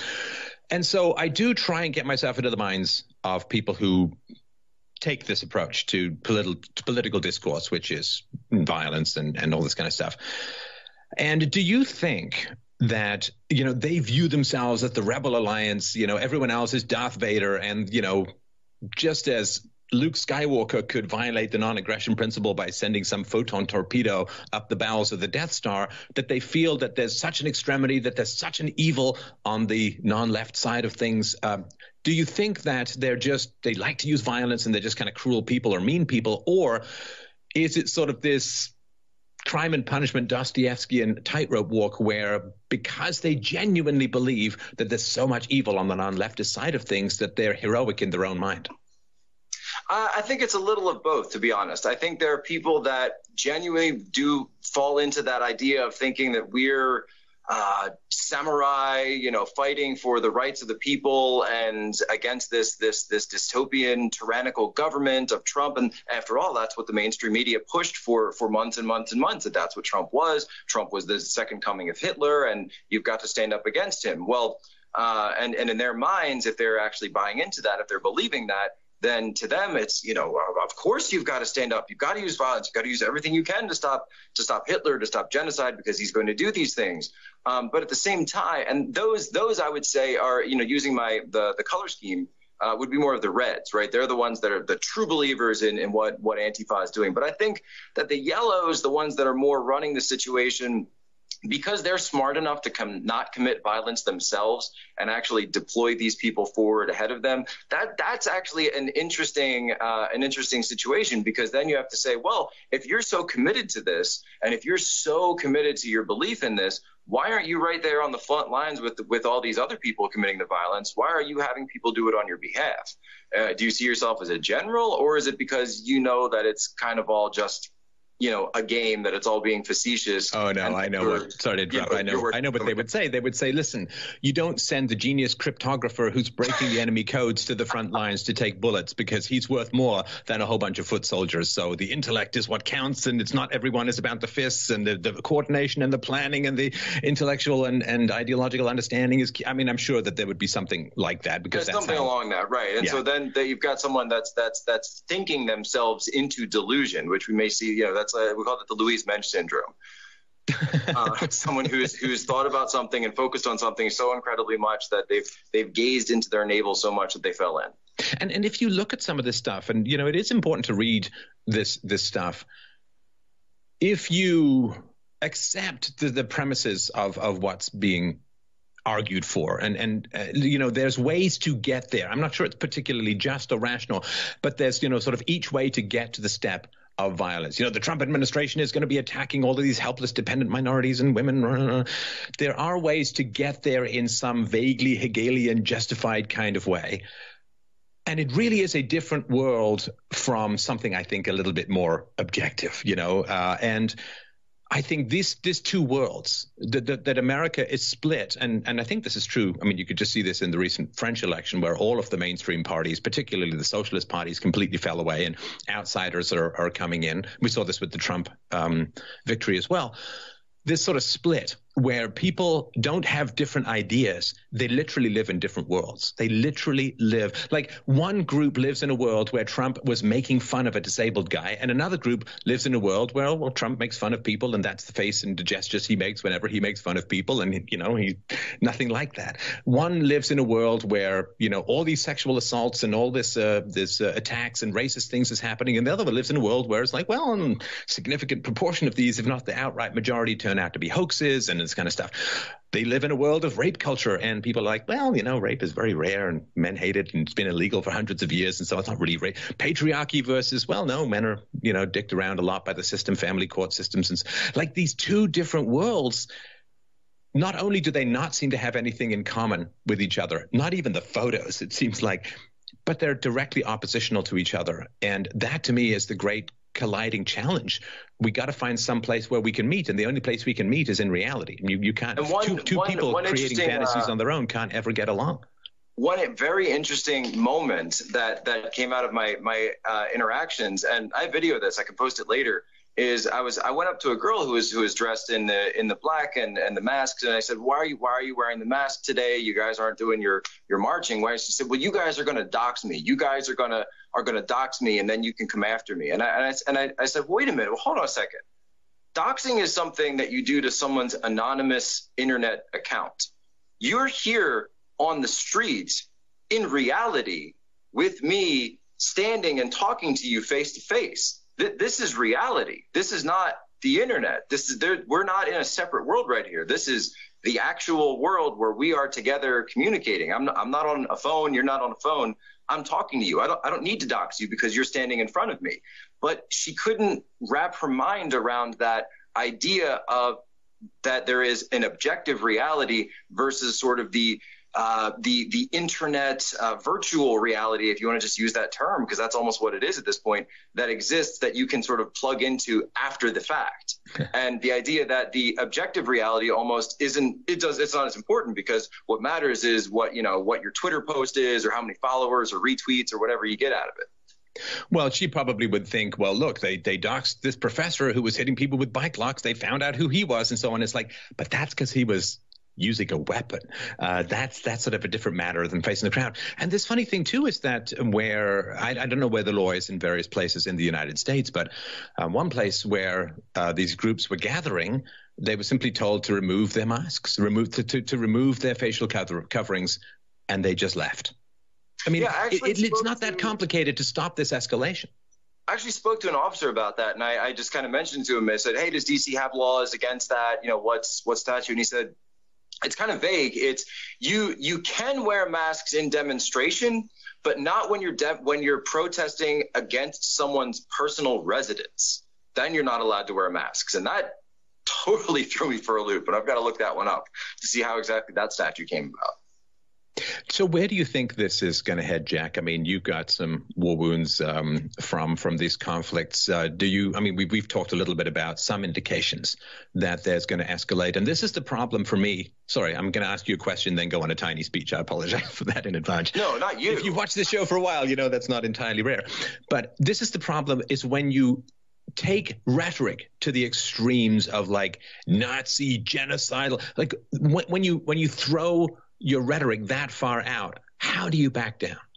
How do you de-escalate when you've brought Hitler, Nazi, genocide into the conversation? You've basically signaled ahead of time that all compromise will be moral weakness, that any compromise of any kind, any de-escalation is going to be appeasing Hitler. I mean, and have we not seen that kind of with the mainstream media by whitewashing, the whole Berkeley thing, and really blaming it on the Trump supporters because they won? We've seen a lot of mainstream, more some of the top liberal alternative, what you might call alternative, even though a lot of them have been linked to people that are not so, independent of the system. They claim that, the Trump supporters violently pushed Antifa back, or, they claim that somehow the Trump supporters were to blame for this, or they just name call them. They have to whitewash it because they can't admit, that they were wrong by demonizing Trump the way they did. Now, whether some of their expectations of Trump come true, we'll wait and see. I'm not a Trump supporter, so I come from, in a way, a neutral side.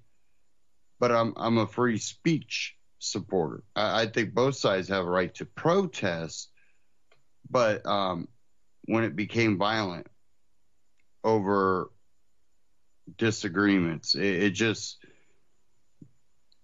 you know, if your side has such a good argument, you shouldn't need violence to get it across.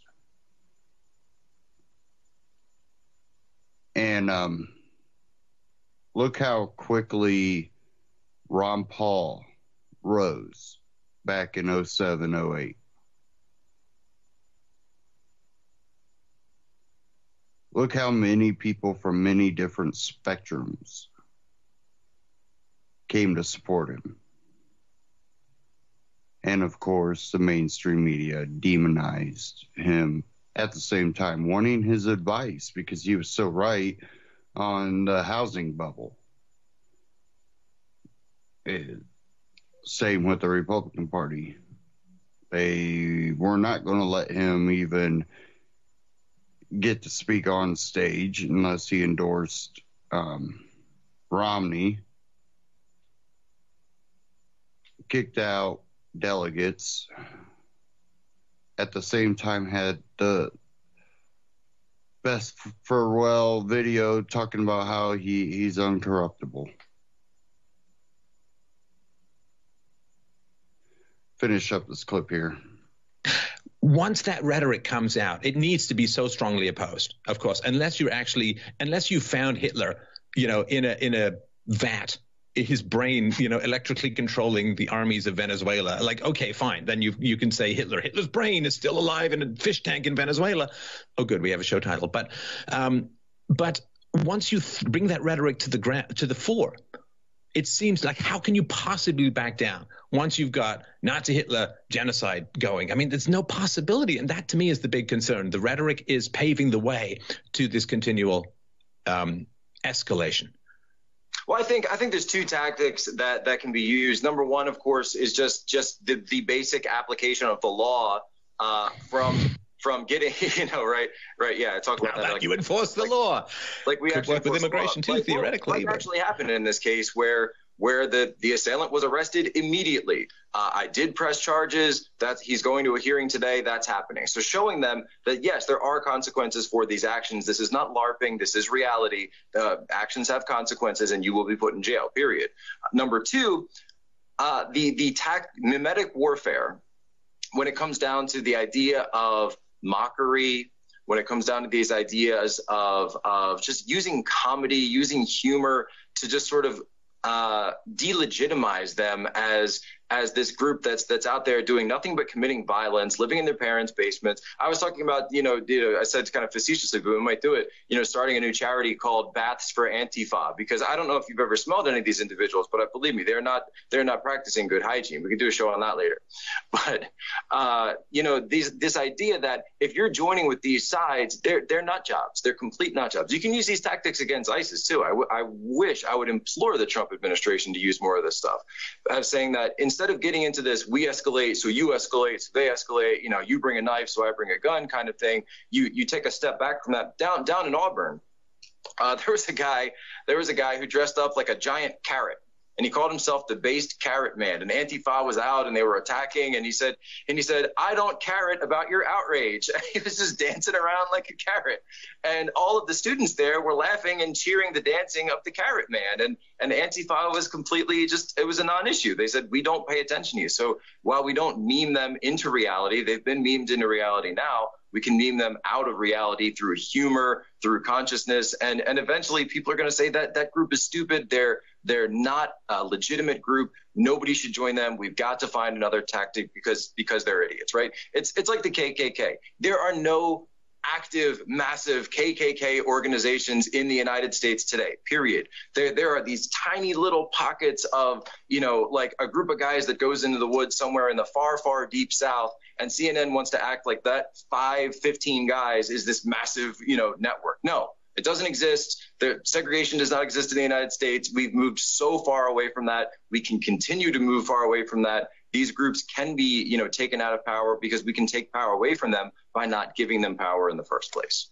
Well, one of the things that was pushed back against I always want to remind people of this, that the KKK was the terrorist arm of the Democrat Party. Just remember that.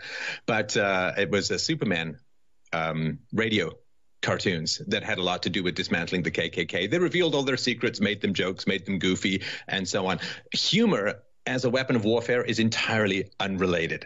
Is entirely unremarked upon, and comedy as a weapon of war is incredibly potent. Now, the left understands this, which is why SNL has drifted, far from funny for a long time, but closer and closer to the left at all times, and they're very, very powerful.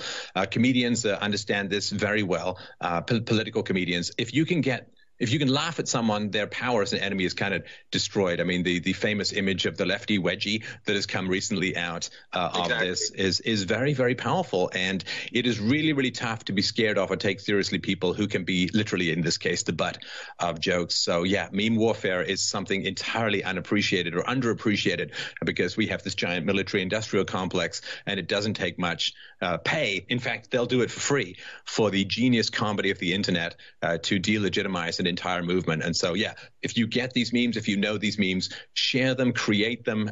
It is incredibly powerful. It has a very, very key role to play in saving civilization as a whole. I believe it or not, your JPEG may be more powerful than 59 cruise missiles. Right. Well, I want to take your time. Thank you for taking the time today. It was a great pleasure to chat. Just wanted to remind people, twitter.com/Jack, POSOBIEC. Check out Jack's great work at therebel.media. Appreciate your time. I'm sure we'll talk again, and take care of that hand, man. Thank you. We'll be appreciating it. Working on my lightsaber skills. Take care. And you can check out more clips from Stefan Molyneux at Stefan Molyneux on YouTube. Check him out. Subscribe. Now, the problem we might run into here is for both sides to continue to escalate this. And like I was saying, you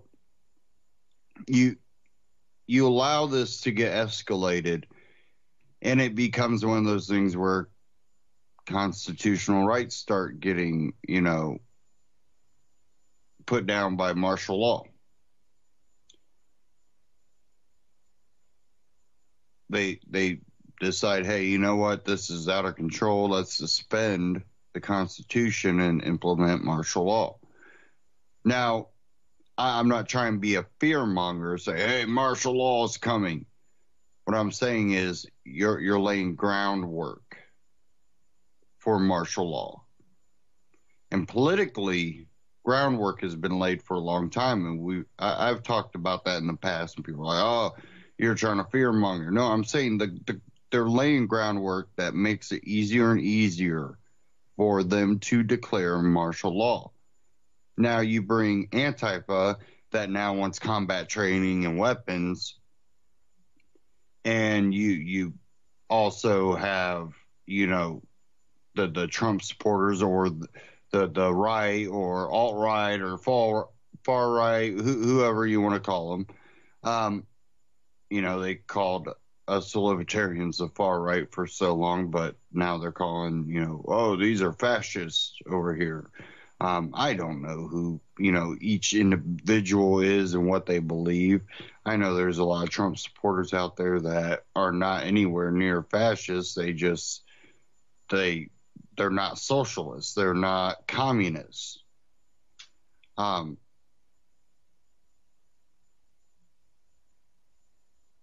You let those both elevate to a point of riots and violence everywhere. Definitely when it starts hitting a crap load of universities where the kids are, and there's, innocent, 18-year-olds just left mommy's home, and they're caught in the middle of all this. You don't think that you're not going to have parents all over calling for martial law, definitely in these areas?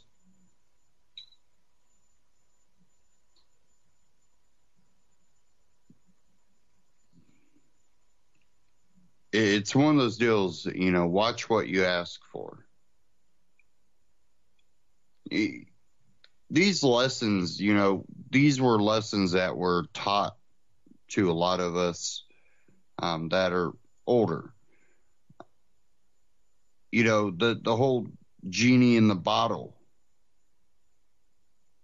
You ask for you get 3 wishes, you ask for certain things, you get what you ask for, but not the way you ask for it.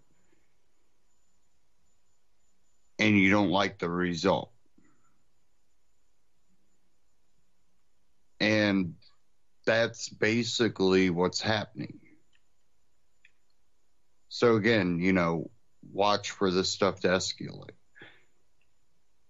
And then you start bringing in all the foreign conflict that we'll get into next week that's going on. Well, one way to de-escalate that is, send a whole bunch of kids off to war. Could that become a possibility? If we truly get involved to a point that it becomes World War III, that does become a possibility. And again, we'll really get into the foreign conflicts. Usually I cover that, but we'll get into that next week and where we stand by next week. Apparently, North Korea has done another ballistic missile test that went on while we were on air, or at least I got the update about that. But again, we'll get into all that next week. But I would urge the left and the right not to allow themselves to get pulled into this conflict, because if we allow it to escalate, and the Trump supporters or the Antifa, the last of the Antifa that might have a little bit of independent thinking going on, look at what you might be laying the groundwork for. Both sides need to be able to, have a voice, but we have to put an end to the violence, because neither side will get what they think they want.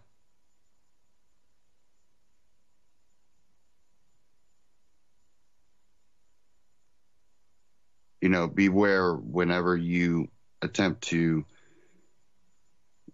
call on government to solve an issue, to control something, to bring order.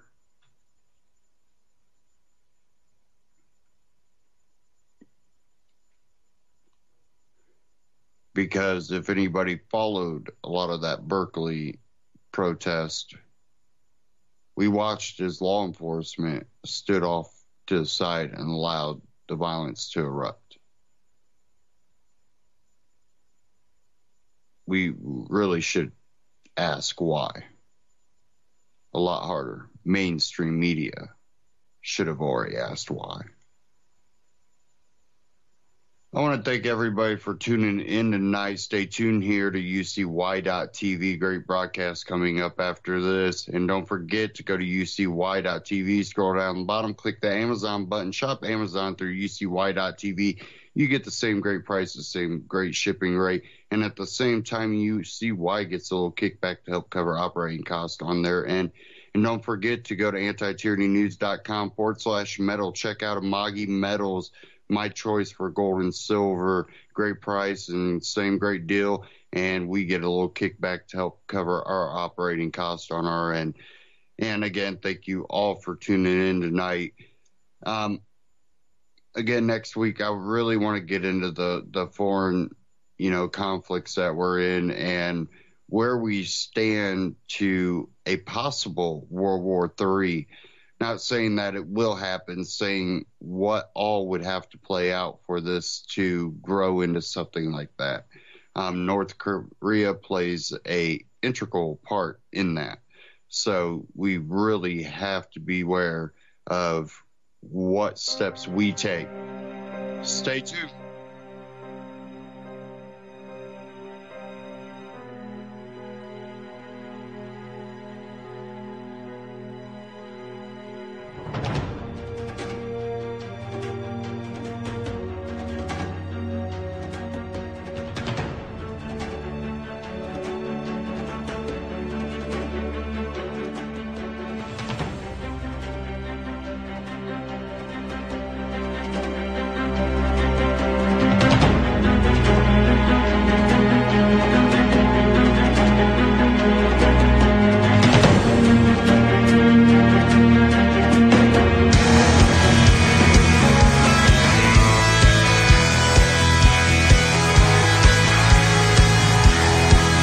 The Anti-Media Radio, your host Nick Burnaby here on UCY.TV.